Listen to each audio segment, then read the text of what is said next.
تاني ماتش في الدوري وأداء كبير، لكن خسرنا وضاع كلين شيت في آخر دقيقة في الماتش للأسف.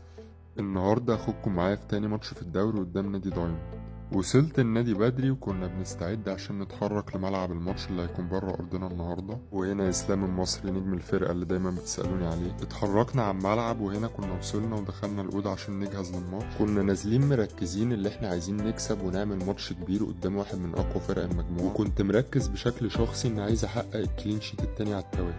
الماتش بدأ بأول ركنية ونجحت إن أمسكها من أعلى نقطة، وكان مهم إن أفرض شخصيتي في الكور العالية، خصوصا إني بلعب على مهاجم مميز جدا في ألعاب الهوا زي الكابتن أحمد جعفر. تاني كورة كانت شوطة قوية جدا من بره ال 18 ونجحت إن أنا أتعامل معاها وأطلعها بصعوبة.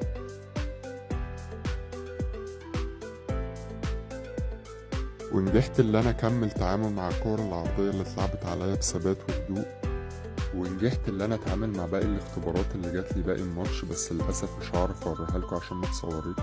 وفضلنا صامدين لغايه اخر دقيقه في الماتش. كوره اتلعبت بالهيد نجحت ان انا اصدها اول مره، بس الفول اتلعب ودخل الجون للاسف. وكان طبعا شعور سيء جدا عشان اسوأ شعور لحارس لما يصد كوره بعدين تكمل فول وتدخل في جون. والاسوأ كمان ان الجون جه في اخر دقيقه بعد ما كنت حاسس ان انا وزمايلي عملنا كل اللي علينا في الماتش وكنا نستحق على الاقل نطلع بنقطه تعادل. بس هي دي الكوره وان شاء الله نعوضها الماتش الجاي.